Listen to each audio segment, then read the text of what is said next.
you can't change the game until you engage. One day after school, I was walking outside of my school gates. Police car was driving down the road, screeched, jumped out of the vehicle, and essentially accosted me and pushed me against the railings. Figure out what you want to do and ask yourself, how much do you want it? Alhamdulillah, God gave me everything. Alhamdulillah. You make a choice and say, come hell or high water, I'm going to be this. Then you should not be surprised when you are that. And I gave my soul to this game. There's nothing more to give. Everest is obvious to climb because it's there, it's a mountain. Personal Everest, you can't see it. No one can see it but you. Never give up on a dream.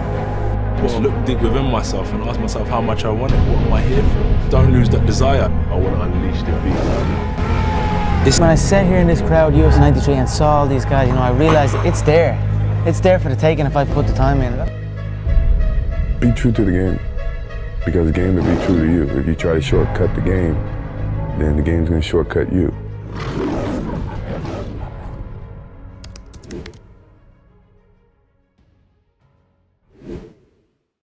Welcome to Steer the Game. Today we've got Ashley Bertie, the head campaigner for 30 Year Degrees, the Deputy Police and Crime Commissioner at 23 years old, youngest ever, and the CEO of ICVA, the Independent Custody Visiting Association. Yeah, got there in the end. Thank you. Thanks for having me. Yeah, before we even get to your story and kind of like how you even got to the position today, what was your childhood like? So how was you kind of raised? I'm from King's Standing, North Birmingham, an area with a lot of issues, a lot of troubles, but a very diverse area. When I first, my formative memories of being in King's Standing is very white working class area, but over time it became more diverse and very much a community spirit in King's Standing. My mum and dad very much raised me to respect everyone, and I went to my local comprehensive Great Bar Secondary School, and those values certainly helped me immerse myself in a very diverse school and a fantastic time at school and a very good childhood. Saw a fair share of things that some people shouldn't see as a young person, but overall my childhood was a great one, and I'm very happy that. So what kind of stopped you from, like, as you said, like the wrong path, and like, because King's Standing is kind of like, it's not really too rough, but it's kind of got its kind of histories and stuff. But why come you never kind of like fell into that? Yeah, I mean, King's Standing certainly has an edge. There's no doubt about that. You do have to be streetwise in King's Standing. You have to know where to go, where not to go, and have your wits about you. But my mum and my dad very much instilled in me a certain level of belief and confidence, and an ability to say no. So when I saw certain things happening, I didn't feel any type of way about saying no and trying to stay on the right path, and fortunately it worked out for me. But was that always like in the back of your head, or was it kind of like a conscious effort from your parents to kind of like instill that upon you? Or? I think a bit of both, really. I like to do my own thing. I'm a very determined person, and I think I'm that naturally, but also undoubtedly my mum and dad helped me on that journey to be an independent man in an area that has its fair share of problems and troubles. So I feel very, very fortunate that I had two loving parents in my life, and not just my parents, but my wider family, and it helped me stay focused at school and live in that area. It takes a village to kind of raise a person, so that kind of rings true there. But in terms of like secondary school, like, what kind of made you take that kind of political path of like Deputy Police and Crime Commissioner, and that kind of like, why that field? Yeah, so when I was in year 8 or 9, so if I go back a second actually, so I love basketball. I love playing it, I love watching it, I've always loved the sport. And I used to play every day after school, well before school and after school with my friends. I couldn't get enough of basketball and being around my friends and playing it. And one day after school, I was walking outside of my school gates. Police car was driving down the road, screeched, jumped out of the vehicle, and essentially accosted me and pushed me against the railings, and said that I fit the profile of someone who's committed robbery in the area. I hadn't committed any robbery in the area. I've never robbed anything or anybody. False identity. Yeah, false identity for sure. And this was outside the school gates, and it was very humiliating and very embarrassing. And I was very angry. as a result, I felt as if it was an example of racial profiling. The manner in which those police officers spoke to me was very discourteous, very impolite and rude. And I felt as if the reason they were stopping me was because I was a young black boy. Not even a man, but a young black boy. And that very much got me thinking about my position in society, my place in society, where I fit in, how other people who look like me from our backgrounds have similar experiences. And it made me wonder what I can do to change that narrative around myself, people who look like me, people from our communities.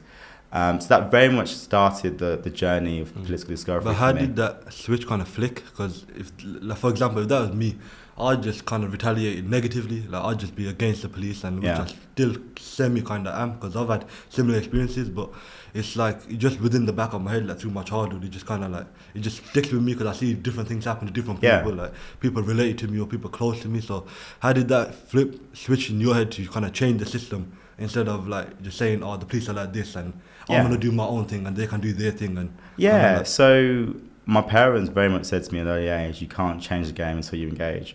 So well, could you repeat that again? What was that? You can't change the game until you engage. Okay.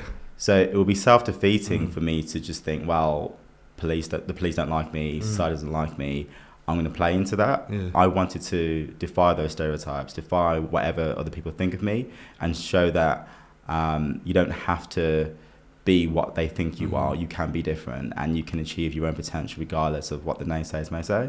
So that's very much my mentality, and it would have been very easy for me to use that anger and lash out in a variety of ways through, not turn up at school, not engaging my teachers, doing silly things in the street. That's what I'm trying to say. But I decided to use that in another way. Yeah.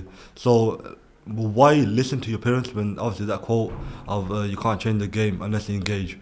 But why even buy into that? Because the first thought in your head naturally would be, oh, the police are doing this to me because it's because I'm black, it's because of this, and oh, sod the police, I'm going to do my own thing. And why buy into that? Like, why accept it as like that's the game and I'm going to just change it? Yeah, I mean, it's difficult to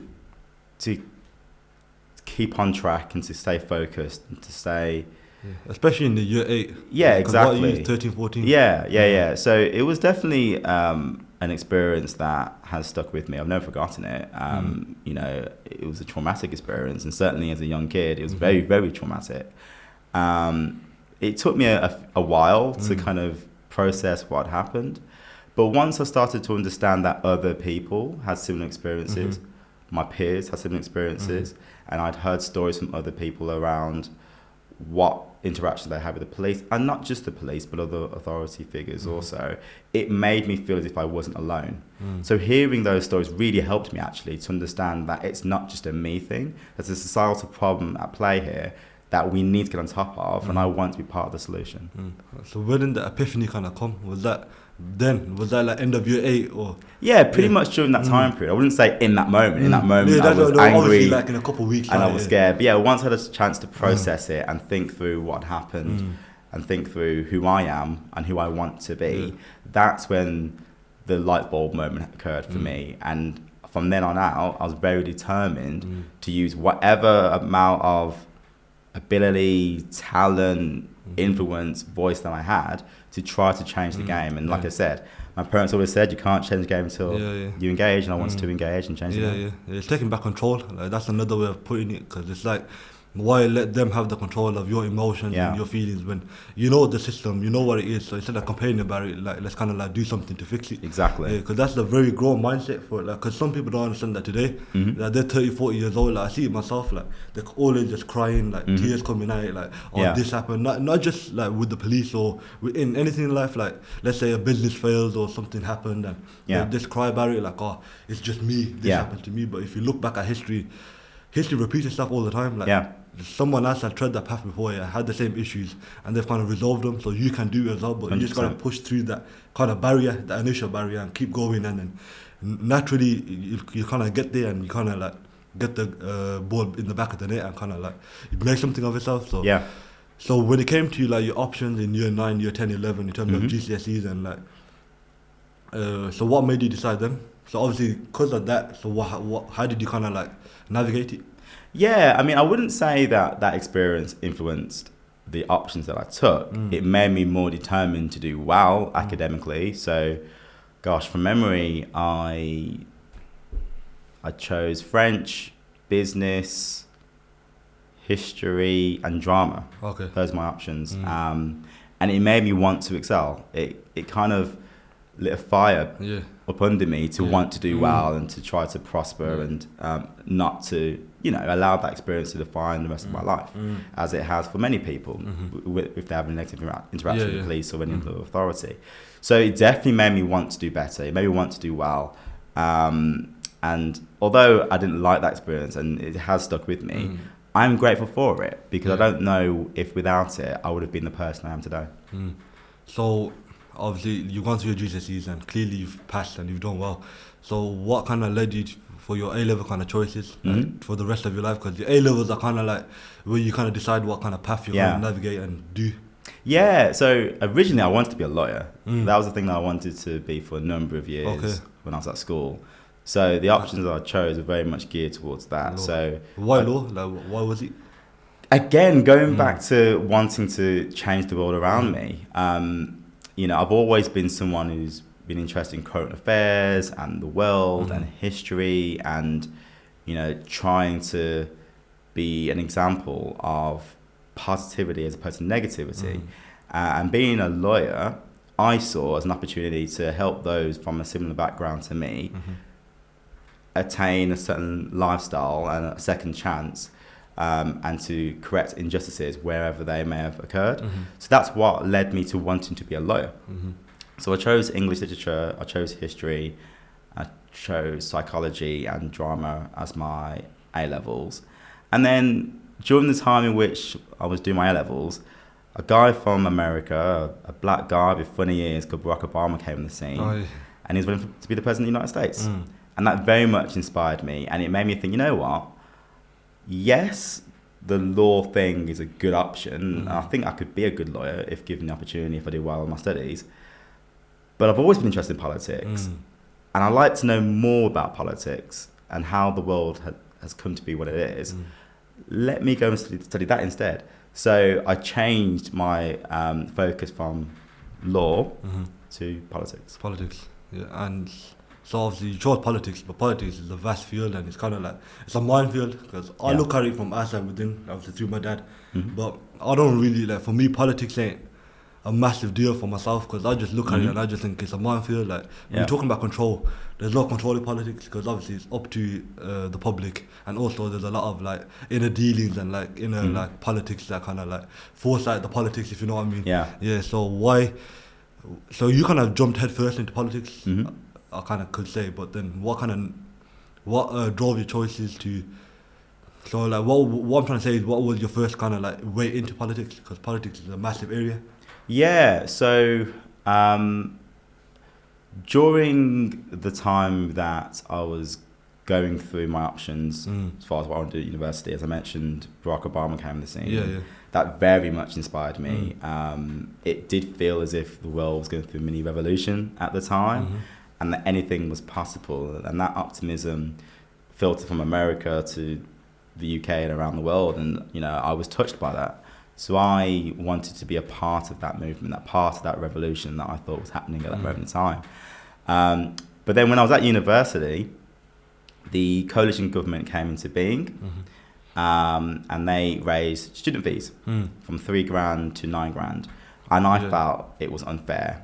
I felt it was immoral, to be frank. And during my first university, I was involved in demonstrations in London and Nottingham. I went to University of Nottingham, around the country, speaking out against the rise in student fees. So that very much galvanised me. It made me think about my voice, how I want to communicate myself, the issues that I'm passionate about. And it kind of just went on from there, really. And wherever there's an injustice, wherever there's something that's amiss or something that I don't think is right, I try to speak out in a manner that works for me. Everyone has their own way of speaking out, but that I think I've found a way in which I can articulate myself and communicate that is in keeping with who I am as opposed to somebody else. So during the course of university, I volunteered in my local MP's office. So the constituency that I'm from is Erdington. Yeah. And Jack Jeremy was the MP at the time. So once a week, I used to travel from Nottingham to Birmingham for a day to help out in his office, do a bit of printing, filing, making cups of tea. It was expensive for me to travel back and forth every week, but it paid off because the relationships I cultivated during that time helped me get a job working for him and others once I graduated. Yeah. I've got two questions because first of all, like when you talk about demonstrations up and down the country, because obviously the uni fees was a massive deal, especially back then. Now we're kind of used to it, but when it was a big change, why have the confidence to kind of speak out and like, because obviously a lot of people are shy behind the camera or like they don't want to be in people's faces and like holding up a poster or doing all sorts of business. So why, obviously there's a drive of the actual uni fees increasing, but why actually have the confidence? Like, how did that confidence come about within yourself to kind of like push through that and be the voice for change, basically? I've always been a very open person and a very confident person. I don't think I'm a shy person, and certainly. But did you second guess yourself at all? Well, not really, because I was around people who thought like me. It wasn't as if I was going by myself to demonstrations or, speaking out on the issue of the raised uni fees. I had people around me who felt the same way I did, and being part of that club really helped me build up my confidence to be there and feel as if I'm doing the right thing. So how did that kind of group come about? Was that like your family, your friends, or? No, I mean, they all felt the same way I did. Yeah. No, but how was that? So what I'm trying to say is, how was that initial step of like, because that's a big deal for some people to even like talk to strangers and kind of open up and like talk in that way. So how did that even occur?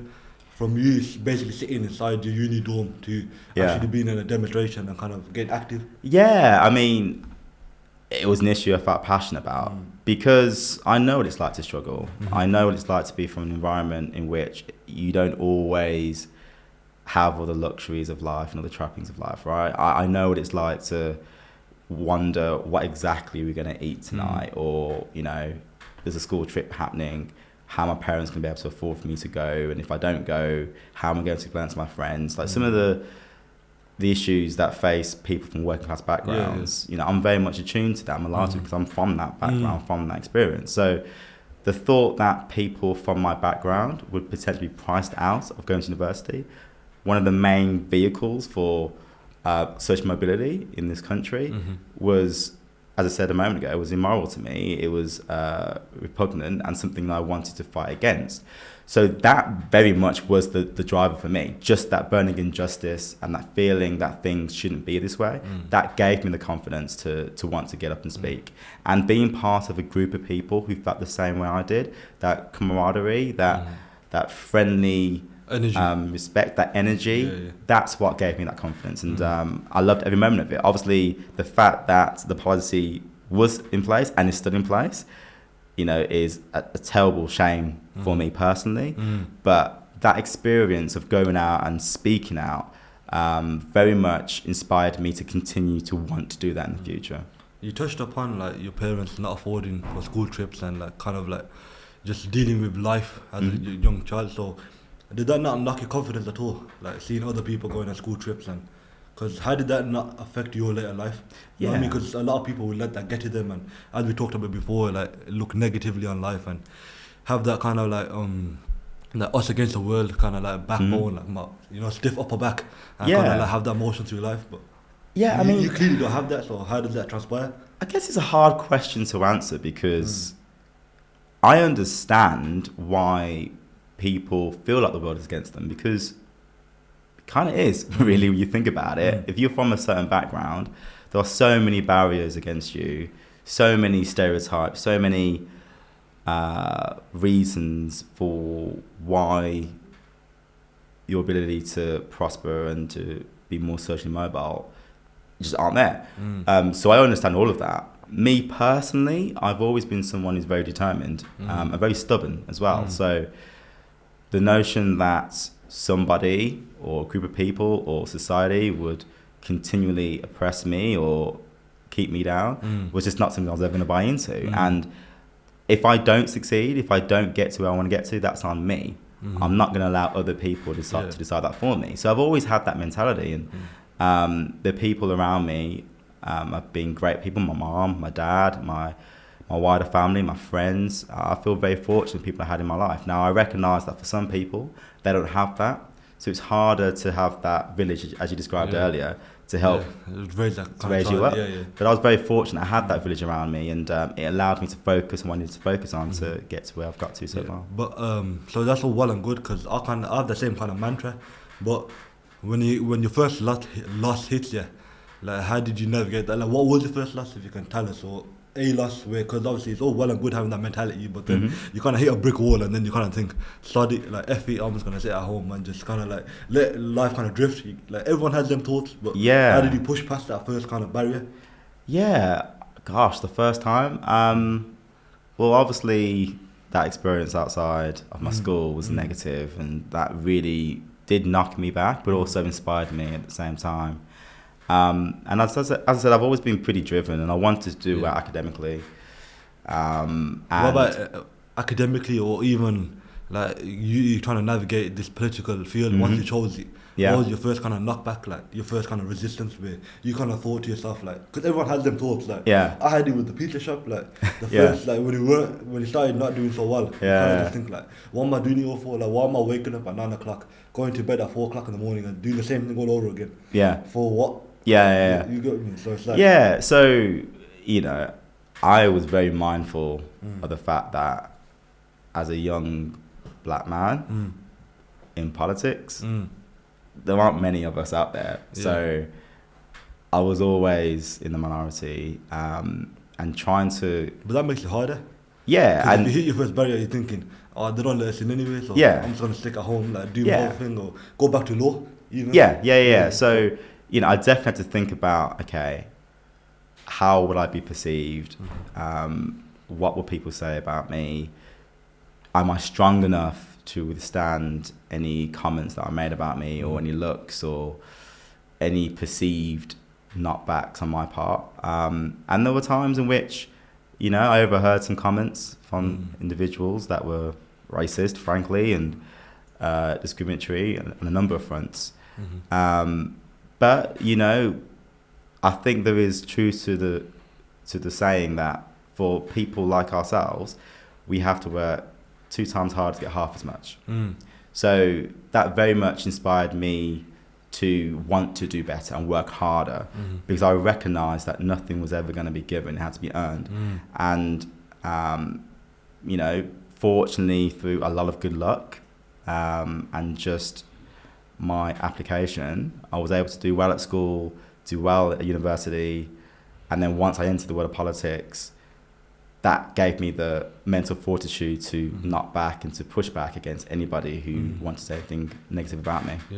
Okay, but going across, like, forget the racial biases and like the other stuff kind of happening, like in terms of just career-wise, so not racially motivated or like other things that. So let's say if it was any person, their first kind of knockback, because obviously that's a different kind of feeling when there's no other excuses apart from maybe your own kind of forgetting your actual ideals, or kind of like cutting corners, or doing like one thing or another, trying to get fast brain, and then it kind of breaks down and you can't get through it. So how did you navigate that when it's just on you? So there's no other reasons, because obviously if you can cite other reasons, then you can say like, look, it's because of this, so I'm gonna work harder because I want to get through it. But when it's down to your own like your own misgivings, or your own like lack of awareness or concentration, then how did you navigate that? Yeah, it just comes down to how much do you want it. You know, how much does it mean to you? Whatever field you want to get into, whether it be law, politics, medicine, if you want to be an entrepreneur, whatever it is, how much do you want it? How much do you crave it? How passionate are you, and how determined and dedicated are you? I remember when I graduated, I essentially did a week-long like Dragon's Den kind of workshop thing for an MP that I ultimately ended up working for. It was me pitted against 2 other people, 2 fresh uni graduates just like me, all vying for one position. What was the position? It was to be a campaigns organiser for an MP in Birmingham. Campaigns organiser for an MP in Birmingham. And it was difficult. We were given tasks every single day. This is fresh out of uni. Yeah, fresh out of Okay. uni. So, and I wanted this job. I really wanted it. It was in Birmingham, so it's nice and local. I didn't have the money to live in another part of the country at that moment in time. I was broke. So I didn't have, I had to go home. I had to go back to Birmingham. So this was one of the few opportunities. It's all or nothing. Yeah, pretty much. It felt like that at the time. And we were given tasks every single day. And one of the main tasks we had to do was to design a new website for the MP. I don't know how to design websites. Yeah. It's just not my thing. So I literally stayed up for like 3 days, like day and night. So I'd go to the office during the day to do some work, and at night time I'd be up all night trying to figure out how the hell do I design a website. Lo and behold, I designed it. I didn't think it was that good personally. It was okay, but clearly it was good enough because ultimately I got the position. But that was an example of where it was difficult. There was a lot of trials, tribulations because I had no money. So a lot of that week I was pretty damn hungry because I didn't have the money to pay for lunch and stuff like that. Sacrifice. I had to sacrifice. But it worked out. And it goes back to what I was saying about how much do you want it. I wanted it a lot. And I think the fact that I was so determined to land that position, that impressed the people who were hiring at that moment in time, and it ultimately helped me get the job. What would have happened if you never? Let's just kind of explore that for a bit. Yeah, that is an interesting question, a very interesting question. It's one I've thought about a lot. I probably would have had to take some time out and do something, just pay the bills for a little bit. So nothing related to politics for the time being, but just something to get me in a decent position until I could find get something. you to level one. Yeah. So I'm not sure what that would have been. Maybe I would have had to have worked in Asda or Tesco or Sainsbury's for a little bit, just so I can get a little bit of money in my pocket. But for what I wanted to do at that moment in time, it was do or die. And I was prepared to do anything to get that position, even if it meant not going to sleep for 3 days. But it all worked out in the end. Yeah, because I had a similar kind of moment because I was navigating my A-levels when the pizza shop kind of started. So for me, it was kind of like the more I kind of got, because that was my first ever job, because since I was 16, I've been applying, and like I even got to Aldi's, and that's notoriously hard to get into, and I got into it. But I don't know if it was because it was in Sutton Coldfield, because I'm from Erdington, but Sutton Coldfield is kind of local. So I got into that, I passed all the tests, I'd done everything, interviews, everything, got the job. I was actually an Aldi member, but I never worked a day in my life, because I don't know how it happened, because obviously one person passes, so I passed now. They got a position at Sutton Coldfield, but I wasn't given the job. But I was the only one that passed the test. So I was kind of thinking, like, how did that even occur? So I kept phoning Aldi's and I was kind of getting fobbed off. I was 16, 17 at this stage. My question to you was, when obviously the choices of you getting that job as the campaign manager, that kind of come towards you, if you never worked out, like you said, you would have gone level 1, level 0, but it did work out. So how did the acceleration happen? Because obviously that must have gave you confidence and like that determination to kind of push it head first and go straight through. So what kind of transpired after that? Yeah, so at the same time, I had 2 jobs essentially. So half the week I was a campaigns organiser for the MP for Birmingham, Edgbaston. And then the other half of the week I was a constituency researcher for the MP for Birmingham, Erdington. Okay. So what's the parallel between them jobs? Like, what's the difference? Because obviously I don't know. Yeah, so the campaigns organiser side, that was more about mobilising volunteers to campaign on behalf of the MP or for the MP. So that would involve door knocking sessions, so literally walking to people's houses, knocking on doors. No, I've done that for you. Yeah, I bet you have, because you dad, right? Phone banking, so calling people whilst they're having their dinner or, you know, whatever. If there's a certain issue the MP cares about, say, for example, recycling, you know, drafting the leaflets that would go through the letterboxes of people in Edgbaston. It was that was more what I was doing, and kind of steering volunteers to do certain things and just overseeing them, managing their time. Let me split it actually, because just thinking of it, how did that? So obviously, did you know before you applied, obviously, what a campaign manager entails? Like, did you have any understanding of it? Or I had an idea based off the volunteering I'd done for previously. Jack Jeremy, who was the MP for Birmingham Wellington when I was at university. So I had an idea of it. I saw that world. I'd been a part of it. I'd been a volunteer managed by somebody else as a person at university volunteering in the office. So I had an idea, but as far as the daily slog of it, no, I wasn't really prepared for that. How was the difference between obviously having the idea and then first getting there? Because obviously you must have felt like a fish out of water, where like you're thinking like, what am I doing here? Like, I mean, it was my first real job. I mean, I'd worked for River Island and done bits and bobs, but my first real job as an adult, earning decent money out of university, it was my first job. So it was difficult at first to get over that transitional period, but I really, really loved it. But certainly it definitely gave me new skills, or at least unearthed skill I didn't know I had, as far as how to lead people, how to manage people. Because I was going to ask that, because I've never done it before, so it's the first time I really had a chance to kind of do that, and it was a steep learning curve, but one that I'm so grateful. What was your first style? Like, did you go for the dictatorship one, or did you try like mixing with the people? In terms of leadership, I'm very much someone who likes to mix with the people. I'm not a dictator. No, but I'm saying, because obviously no one thinks of becoming a dictator. But once you get there, you think like, oh, gotta be like above and beyond. Like, no one's telling you this. Like in your head. You gotta I mean, I very much went into that role. Well, both roles really. Because even as a constituency researcher, I did have to oversee some volunteers in that capacity. So I was managing people then as well.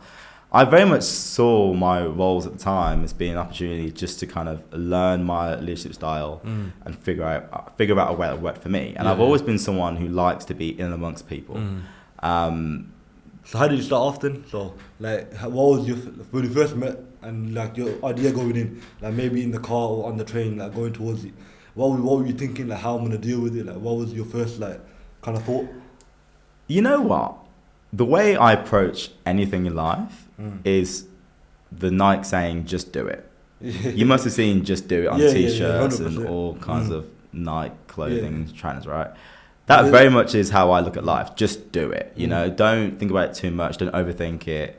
Don't allow your anxiety or your stress to be debilitating. You're there for a reason. You're in a position because you've done something to put yourself there. You deserve to be there. 100%. And just do it. You'll find a way. By hook or by crook, you'll find a way. That's very much what I tell myself quite regularly, actually. And that's what I told myself at that moment in time. So I didn't know how I was going to do the job. I didn't know what to expect necessarily. I didn't know how it would all work out. But I knew that somehow I would make it work. So my first feeling going into the office was, okay, I don't know how I'm going to lead these people. I don't know how I'm going to get the buy-in from these volunteers, but I'll work it out. And as I said a moment ago, I'm somebody who likes getting in amongst people. I'm very comfortable talking to people and striking up a conversation. And once people like you and respect you, then they tend to follow you. And that's how my relationship was with the people in the office at the time, and how it worked for me. Like, respect.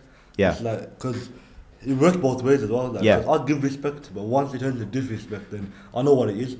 Because obviously, when you're younger as well, like, because you must have had it as well, managing older people. Like, obviously, first they have that rod on their back. Like, Absolutely. He's a younger person, what does he know? But then Absolutely. you gotta show it to your actions. Like, you gotta be the first one to the door, and then the last one to leave, and then just by them just looking at you, and then through that they'll kind of respect you and respect the decisions. And if you make a decision and it pays off, then eventually down the line they'll start learning to respect the decision. I would never ask somebody to do something that I wouldn't be prepared to do myself. And very often I do tasks that so-called leaders wouldn't do because I think that makes a good leader.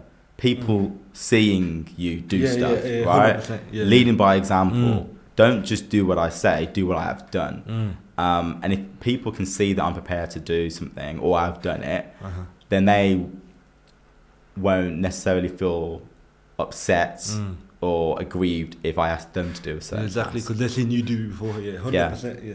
Actions speak louder than words. Absolutely. Because you could talk about it, saying like, Yeah. I'll do this if I was in your position. But Yeah. if they don't see themselves, then they're gonna believe it. And plus, Yeah. you gotta remember, like, for them it's just a job. Mm-hmm. For them it's just a means to an end. So they're gonna find the easiest way to do it as Mhm. possible. It's up to you to kind of push them and get them to do what they don't want to do. Because Mhm. like everyone thinks like it's a duty upon the job, but that's not how the world works. Like Mhm. people are people, and they're gonna decide what they want to do, Yeah. given and when the chances. So, Yeah.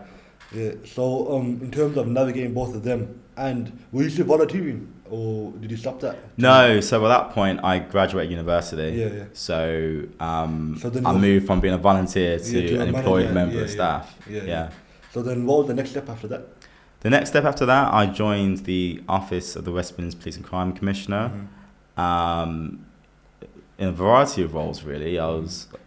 But how did that transpire? So how did you go from being a campaign manager and a researcher Yeah. to becoming in the So, office of the so Deputy I, Police and Crime I Commissioner? had performed both roles as a constituency researcher and as a campaigns organiser for about a year or so. Yeah. And I felt as if it was time to move on. They aren't roles that you can do for an awfully long time. And I wanted to spread my wings and try something else. And it just so happened that during the time in which I was working for both MPs, the Police and Crime Commissioner elections were happening. Okay. And the candidate at the time, David Jameson, was campaigning in Erdington. I was helping David knock doors and leaflet and all that stuff, and we developed a good relationship based off that one experience. Was that accidental, or was that like a Very much accidental. Okay, yeah. It was a preconceived. Not at all. Not at all. Jack Dromey was at the time the shadow policing minister. Okay. And David and Jack knew each other going back many, many years. So Jack asked me to go and help David campaign. So I helped David campaign for a day. We got on very, very well. And I thought nothing more of it, to be honest, other than that was a good day. Had a good experience. Yeah. He seems a very, very nice guy, very determined to help people here in Erdington and the West Midlands. And that was that. And then he became the PCC, he was elected, and then a job opened up in his office as a researcher and a policy officer and a bit of a jack of all trades kind of role. And I applied for it, went through a recruitment process, and I got the job. I think part of the reason why I got the job is because David knew me from that experience. Yeah. Helping him campaign Plus, in Jack Erdington. obviously gave you a glowing reference. Yeah, exactly. Yeah, 100%. Yeah. So I guess there's a bit of a lesson there, which is try and be nice to everyone. Try to always be professional all the time, because you never know who's watching, who's listening, and Plus, who's number observing. one, you gotta do it for yourself as well. 'Cause Yeah. You gotta be nice, man. Yeah, exactly. Like, you know, if you give out positivity, then they come back to you. Like if you're just Exactly. walking around like with a chip up on your shoulder, then no one's gonna talk to you. So Exactly. you It's don't get about a word we mentioned earlier, respect. If people respect you, they tend to want to support you and tend to want to work with you and be around you and be around that energy. So I've always tried to treat everyone with respect and civility, and try to be as nice as I possibly can, because you never know. You know, in the future, that person could be the person that hires you for a job. Yeah. Or that person could be the person who could introduce you to someone who can get you a Exactly, job, yeah, or whatever the 100%. case may be. And it just so happened, based off that one day, which I not really thought about post that day, I think helped me land a position. working for Subconscious David. networking. Yeah, exactly. And if you're nice anyway, then it just transpires. Like how you just said, like just honestly and just how it happens. Like it just naturally would just occur. Yeah. But like obviously navigating, being in the office of a police and crime commissioner to becoming the youngest ever deputy police and crime commissioner. Tell me how that journey can happen. Yeah, so I joined the office of the Police and Crime Commissioner when I was, 21, I think. Okay. 20 or 21, one of the two. And just helped David out on a number of different policy areas and things that he was passionate about and things that the office wanted done. And then a job opened up to be his assistant PCC. and I applied for that. It was a difficult process, very, very difficult. I didn't know whether my application would even be looked upon in the manner in which... You know, I rate that you applied. Yeah. Like if you think about it, you had no right to apply. Really. Yeah. You've only been there for like a year or so. I had nothing to lose. I had nothing to lose. No, I like that a lot. I just thought, why the hell not? I had nothing to lose here. Yeah, exactly. It's like, F it, man. Like, what? Hey, I may as well. I mean, no one expects me to get it anyway. What's the worst they're going to say? No. Yeah, exactly. And why would they expect me to get it? I mean, at the time, I was 24. So why would anyone expect a 24-year-old to be the assistant PCC for the second biggest police area outside the metropolitan area, right? Metropolitan London area. So I thought, cool, I may as well give it a go. And if I don't get an interview, if I don't get the job, then at least I've got a good application that I can refer to for other roles. You can develop it as well. And develop it. Yeah, and plus they know that you're interested, like they know that you got ambition. Yeah. You don't want to just be stuck. Exactly. That's a very key thing you said there about demonstrating ambition. Yeah. And I would encourage anyone to do that. Yeah. I've often said to people that, so people have come to me and asked me whether they should go for certain roles. And I always say, 100% have always said this, go for the role. Because even if you don't think you are qualified, even if you don't think that you have the necessary skill set to do the role, just by demonstrating that ambition will sit well in the minds of prospective employers. 100%. Yeah. So you just do it because they'll look at you as someone who can potentially do the role at a later date. So that's how I approached that role. And the recruitment process was like unlike anything I've ever been through. Particularly at 24, I didn't really have much work experience by 24. Strenuous. It was a lot. I had to go before. So if I just go back a second. Okay. So submit my application, had the interview, and the interview wasn't just with David, it was with other members of his office, as well as community members as well. So it's a big room. It's a big room. A lot of people were involved in that process. I got the job, but it wasn't official until I went before the police and crime panel. Okay. And the police and crime panel, very, very briefly, is a board of councillors from across the West Midlands who hold the Police and Crime Commission to account. So the Police and Crime Commissioner will talk before the board on certain policy matters and what he or she have done for policing in their area.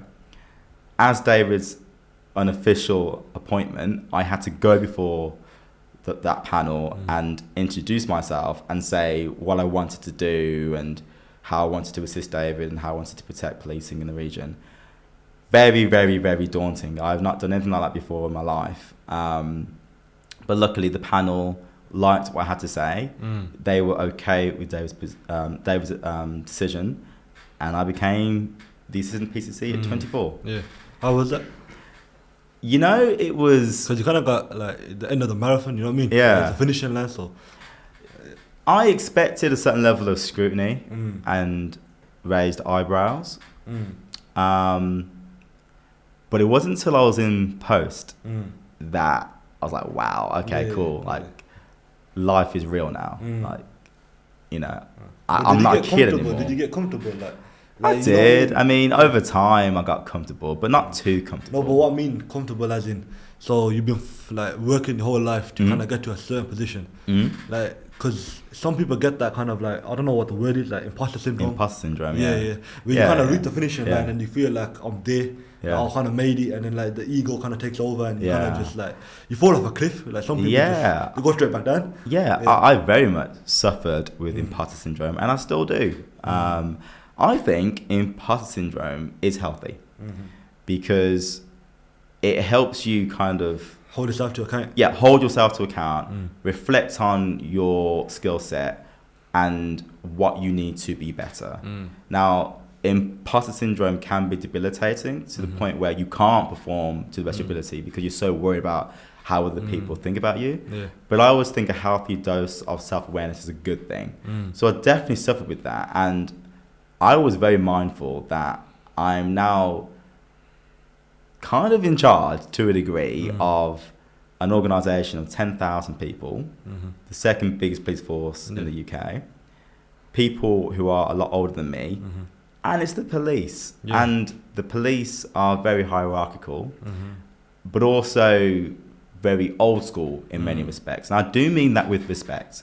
They are very old school, and some of their ways and means and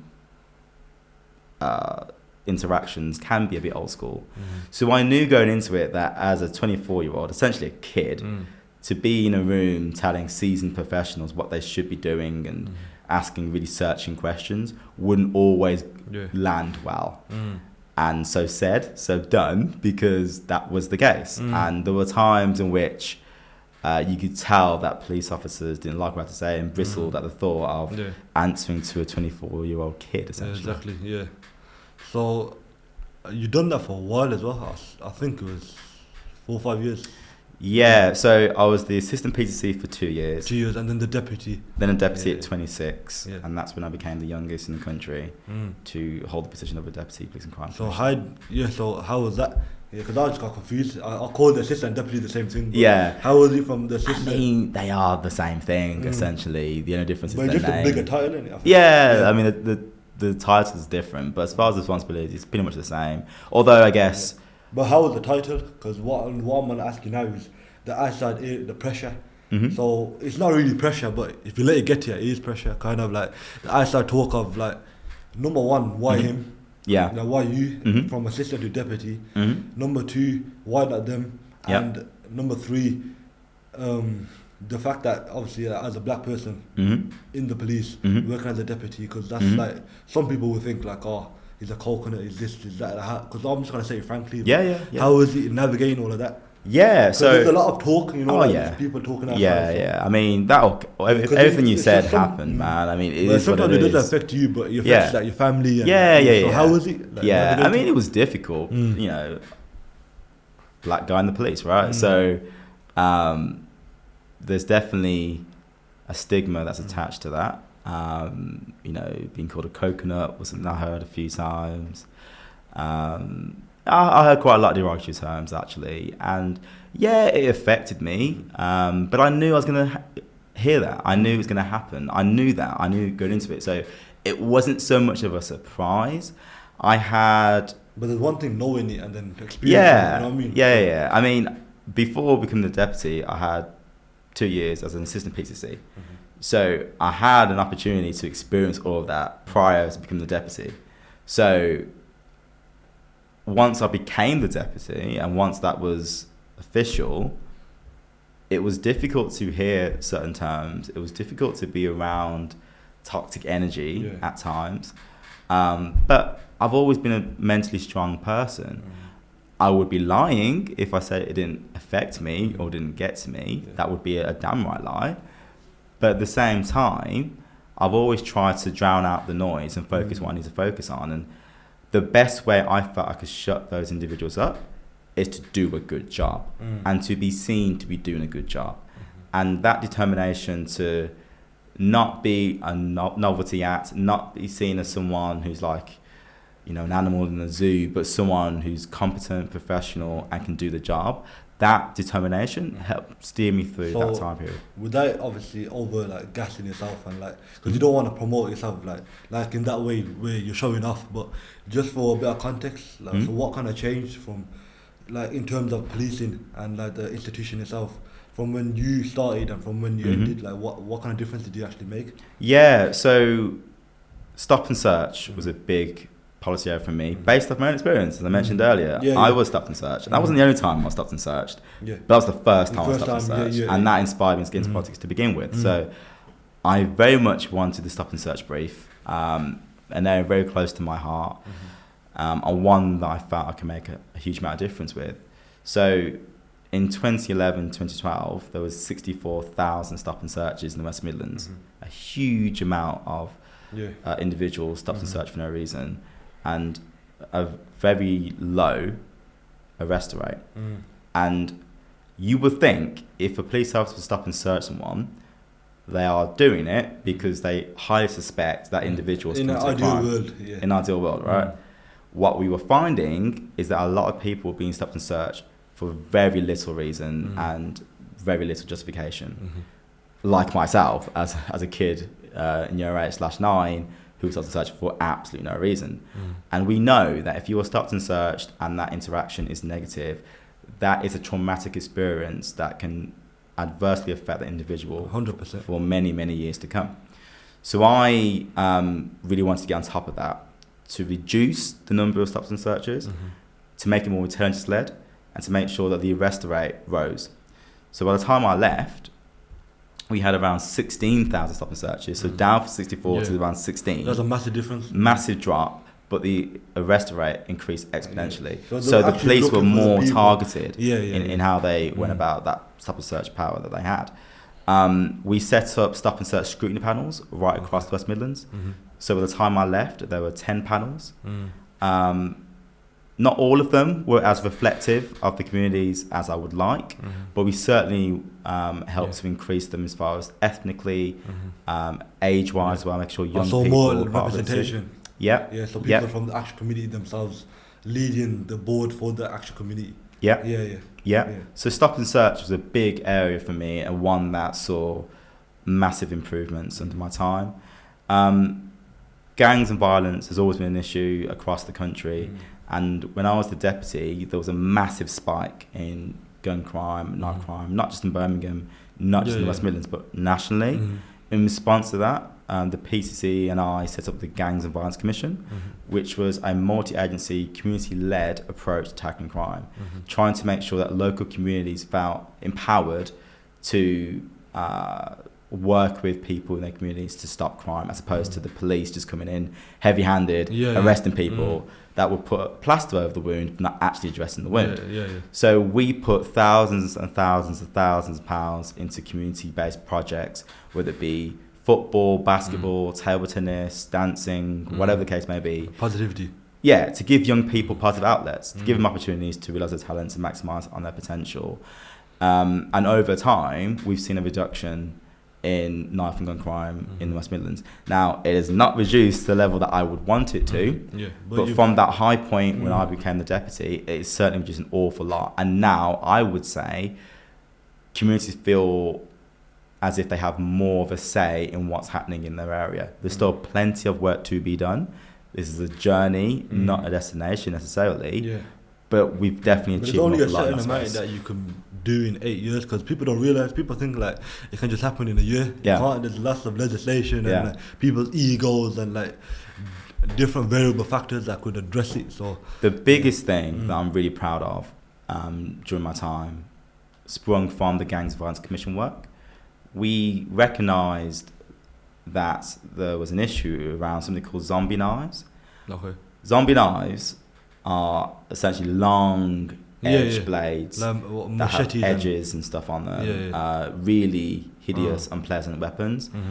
They were used to commit a number of crimes and unfortunately fatalities in London.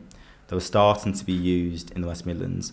It was so easy to get a zombie knife. You could literally go on Amazon and just type in zombie knife, and you get it the very next day. Prime. Literally on Amazon Prime, right? So the commissioner, myself, and a lot of people from the office worked to ban the manufacture, importation, and sale of zombie knives. And we were able to add an amendment to a law that completely outlawed zombie knives. So that's something I'm really, really proud of. We actually changed the law, which has undoubtedly protected scores of young people from death or severe injury. That's really important, man. And how was it? So why leave? Now, why stop being the deputy and transfer over to head campaigner for 30 Degrees? I'm a big believer in not outstaying your welcome. But why not try promote yourself to becoming the police and crime commissioner? Why? I just wanted a new change. I wanted a new challenge. I wanted to test myself. I had been in the office, for 6 years at that point. You were sick of the walls. Pretty much. I felt as if I had done all I could do at that moment in time. David was coming towards the end of his term as a police and crime commissioner. I had already said very openly that I was not going to seek to replace him because I wanted to do something else. And I saw David leaving as being a natural break for me from the This is your office chance to and to kinda do something like- else. yeah. Yeah, and to, you know, enhance my skill sets and my abilities elsewhere. So that's really why I left. There was nothing sinister that happened. I just wanted to leave because I thought it was the time to leave. And after 6 years, I thought I'd done all I could do. So talk to me about 30 Degrees. Like, first of all, what is it, and what was your like kind of role inside it? So 38 Degrees are a political organising charity, essentially, with roughly 2 million members across the UK. Okay. And 30 Degrees campaign on anything and everything. Okay. So basically, members would say to us, here's an issue that's going on there in our area, we don't like it. And we would help them to mobilise their local community to push local policymakers, whether it be politicians or corporate businesses, to get things changed. So, for example, there was an issue around chlorinated chicken. What's it again? Chlorinated chicken. Okay. So basically, in America, to kind of like really briefly explain this, Yeah. I have no idea what you're doing. we have really stringent food safety standards in the UK. Yeah, and America don't. Yeah, And I America know that. Yeah. don't, really, with all due respect to America. If there are any Americans listening to this, I do apologise. But in America, you can get chlorinated chicken, which is basically chemicals pumped in chicken to preserve them for longer. Okay. There's a lot of crap in the chicken. Yeah, exactly. Basically, there's a lot of crap in the chicken. So, as a result of leaving the EU through Brexit, there was talk of, if the UK strike a trade deal with America, that would lead to an influx of these chlorinated, chemically imbalanced, bad chickens into the UK market. We started a campaign, along with others, many others actually, to ensure that chlorinated chickens would not end up on the shelves of British supermarkets. 100%. And cut a long story short, through petitions, through videos, through news stories, we got that struck off. So that you won't find chlorinated chickens in the UK because we won through that campaign. And I was head of campaigns for 38 Degrees. So when you say campaigning, is it through petitions or is it through like physical, like on the ground demonstrations? Or so unfortunately, because of the pandemic, we weren't able to do on the ground stuff. And I started at 38 Degrees. I started at 38 Degrees in 2020, middle of 2020. Oh, you're the founder of No, not the founder. Oh, you started? No, I started. I started my position as the head of campaigns around the middle of 2020. So slap bang in the middle of the pandemic. So we didn't have a chance to do much groundwork because everyone was in their house at that time. So a lot of our work relied on petitions, you know, virtual democratic means, you know, videos, you know, getting stories put in newspapers, but we couldn't do any work on the ground because we were stuck in a pandemic at the time, unfortunately. Yeah. So so you just had to navigate kind of outside of it and kind of like do the online promotion, basically. Yeah. But how was that? Like, is that pressure different or is it the same? Because I feel like, I don't know, like I started looking in on the ground demonstrations a bit more like active or what would you say? Like, yeah, I mean, working at 30 Degrees was different. I wouldn't say it was any less stressful, just different. A different experience and different way of working and operating. There was less pressure to make 1,000 decisions. You know, being the Deputy Police and Crime Commissioner was a privilege and an honour, but it was stressful. You know, to be the Deputy Police and Crime Commissioner for an area of 3 million people, it's a big undertakings, and working as a head of campaigns 30 Degrees wasn't quite like that.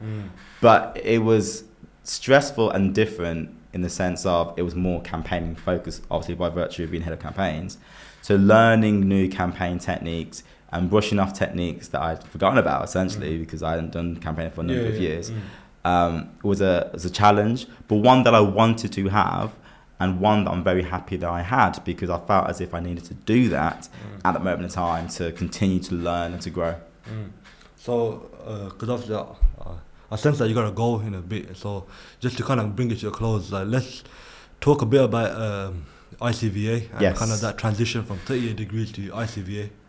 So how was that kind of like, because obviously 38 Degrees you're only there for what, 2 years maybe? Yeah, just under 2 years. So how was that transition and why that quick? So the long and short of it is that I just missed the criminal justice sector. I just missed working in it. I built up a number of contacts over the 6 years that I worked at the Office of Police and Crime Commissioner. I built up a number of interests in... You felt like you want to go back home. Yeah, it felt like that. I felt like I wanted to go back home, man, and kind of just get back into that world. So when the job as the CEO of the Independent Custody Visiting Association opened up, I jumped at it. Not because I was particularly unhappy at 30 degrees. I was enjoying the role. But there was just something in me that wanted to get back into criminal justice. And I felt as if I was ready to lead an organisation. I felt as if my experiences in the criminal justice sector would lend itself quite well to being a CEO of a criminal justice organisation. And so it all just kind of came into being at the same time and just meshed into place. And that's why I left. Not because I was particularly unhappy, it's just that I missed the criminal justice sector. I wanted to get back into it at some point, and the right role came along for me. So how was the application process? Because obviously CEO is strenuous. So how I mean, I had to submit a long application, and it was a long application, and I spent many a sleepless night working on it. But yeah, I had an interview with you feel this again? Like, just thinking of it now, like, from obviously jumping different jobs, but then like you just kind of thought, I'm going to go back into the criminal sector, criminal justice sector, and kind of go for it. So then, what were you doing, just looking at jobs? Like, then the first one that popped up, I'm just going to go head first into it? Or? No, I mean, I wasn't really looking at jobs at that moment in time, to be honest. I was very content and happy at 30 degrees. I mean, I was looking to see what was out there, but wasn't really searching, so I wanted to leave, just get a feel for what was out there. And I had just come across the role at the Independent Custody Visiting Association, and it just felt like me. I can't describe it. I mean, I'm sure many people feel like this, actually.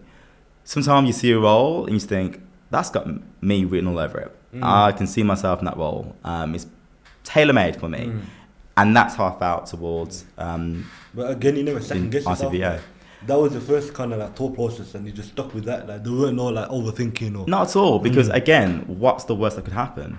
They could just say no. Exactly, yeah. You know? And life moves on. You know, there's a saying in football that you miss 100% of the shots that you don't take. Right? You miss 100% of the shots you don't take. So you got to take a shot or two to kind of change that dynamic, right? So that's how I approached that job opportunity, which was, if I don't go for it, then I won't get it. Simple as. But if I go for it, then I've given myself a chance. And luckily, I gave myself a chance. I had an interview, had 2 interviews actually for that position, and I got the job. So if you had to give any advice to like any people watching, young, old, whatever, so obviously number one is fearlessness, because we can just see that through your story, but what kind of advice would you give for someone that's in between jobs, or even like just trying to navigate their way through life and kind of understand like the game and like what it takes to actually succeed? The first thing I would say is figure out what you want to do and ask yourself, how much do you want it? Whatever it is you want to do, you should always aim to be the best at it. If you want to be a nomad and just want to live on a beach for the rest of your life, cool, but how are you going to make that happen? You got to work in it to get there.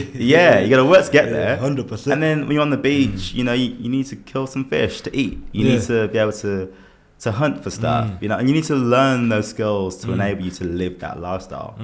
A bit of a silly example, but I hope you get my drift. Like, whatever it is that you want to do, like, what do you need to do to be a success in it?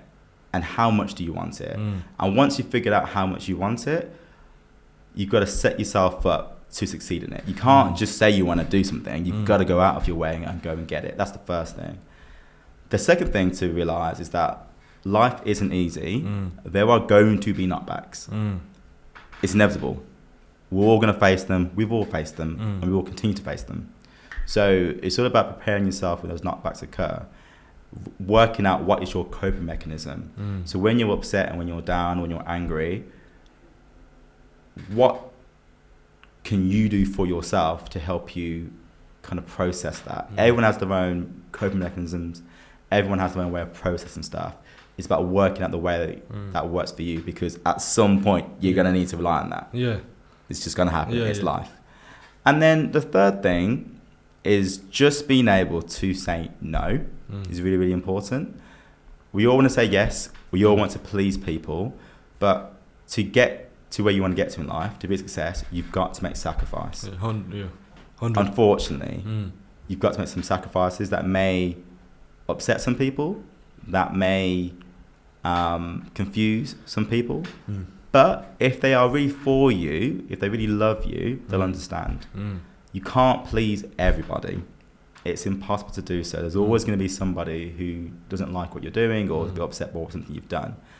But as long as you feel in your heart of hearts that you've done it for the right reason, and you look yourself in the mirror and be happy with yourself and the decisions you've made, then that's good enough. So that would be my 3 tidbits of advice for anybody in whatever career path or life journey they want to go through. Yeah, and that's good advice, man. Like, we'd have to get you back on in a year or two. Certainly. Because we never even got to the ICVA and like your journey as a CEO. Well, it's more reason for me to come back on the show, right? And to talk about that and other things. No, well, thank you for coming. Thank you so much, man. Really appreciate it. Good podcast. Thank you.